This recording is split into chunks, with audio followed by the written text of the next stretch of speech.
বগুড়ায় টানা কয়েকদিনের ভারী বৃষ্টিপাতে নষ্ট হয়েছে সবজির আবাদ। সরবরাহ কমে যাওয়ায় বাজারে বেড়েছে প্রায় সব ধরনের সবজির দাম।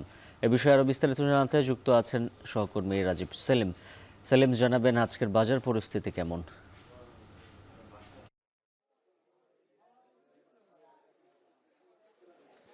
বগুড়ায় বৈরী আবহাওয়ার কারণে সবজির সরবরাহ কিছুটা কমেছে, তবে খুচরা বাজারগুলোতে সবজির সরবরাহ এখনো আগের মতোই আছে। পাইকারি যে বাজারগুলো রয়েছে সেই বাজারগুলোতে সবজির সরবরাহ কিছুটা কমেছে।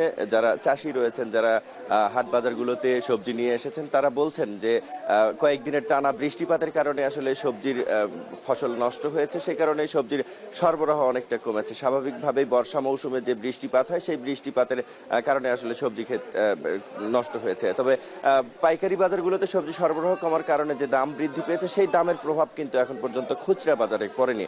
এর কারণ মন প্রতি 50 থেকে 80 টাকা বৃদ্ধি পেয়েছে, যেই প্রভাব খুচরা বাজারে এখন পর্যন্ত ক্রেতা পর্যন্ত পৌঁছায়নি। তবে গত গত সপ্তাহের চেয়ে দু একটি সবজির দাম 2 থেকে 4 টাকা কেজি প্রতি বেড়েছে। আজকের বাজারে বেগুন বিক্রি হচ্ছে 40 থেকে 60 টাকা, পটল 20 টাকা, পেঁপে 20 থেকে 25 টাকা, করলা 30 টাকা, লাউ 30 টাকা, বরবটি 40 থেকে 50 টাকায় বিক্রি হচ্ছে।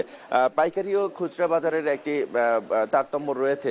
বগুড়ার যে পাইকারি বাজারগুলো রয়েছে সেই বাজারগুলোতে যে দামে সবজি বিক্রি হয়ে থাকে, এই খুচরা বাজারগুলোতে তার চেয়ে দ্বিগুণ বা তিনগুণ দামেও সবজি অনেক সময় বিক্রি হয়ে থাকে।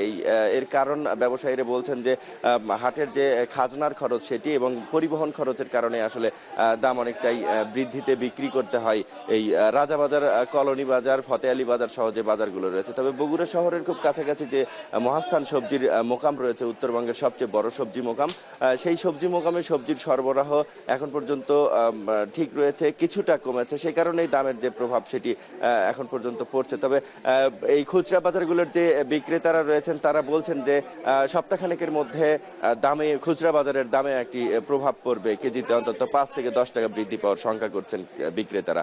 এই ছিল আমার কাছে বগুড়ার সবজি বাজার থেকে সব শেষ খবর।